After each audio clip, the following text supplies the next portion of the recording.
Device যদি থেকে থাকে সাথে অফ রাখতে হবে। সবাইকে অনুরোধ করছি, সবাই আসন গ্রহণ করুন।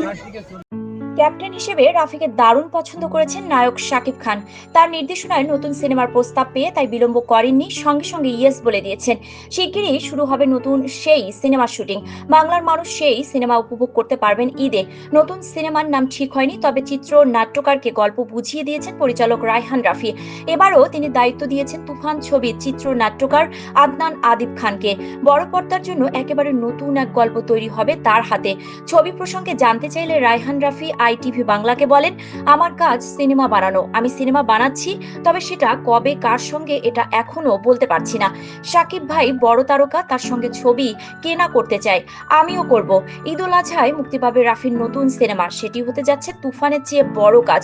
দেশ বিদেশের কয়েকটি প্রযোজনা সংস্থা যুক্ত হয়েছে ছবিটির সঙ্গে। অন্যদিকে লায়ন ও তুফান 2 সিনেমার অগ্রগতি প্রসঙ্গে জানতে চাইলে রায়হান রাফি বলেন, আগামী বছর সিনেমাগুলো মুক্তি পেতে পারে, তবে সেটা কখন তা বলতে পারছি না। এরই মধ্যে বেশ কয়েকটা কাজের ভেতর ঢুকে পড়েছি। সম্প্রতি মুক্তি পেয়েছে শাকিব খান অভিনীত সিনেমা দরদ। সাইকো থ্রিলার ধর্মী এই ছবিতে শাকিবের বিপরীতে আছেন সোনাল চৌহান। এছাড়া ছবিতে অভিনয় করেছেন টলিউডের পায়েল সরকার, রাহুল দেব, ঢাকার এলিনা শাম্মী প্রমুখ। শাকিব খানের প্রথম সর্বভারতীয় সিনেমা হলেও দরদ খুব একটা সাড়া ফেলতে পারেনি। রিগান চৌধুরী, আইটিভি বাংলা নিউজ। দেখো তো কেমন লাগতেছে।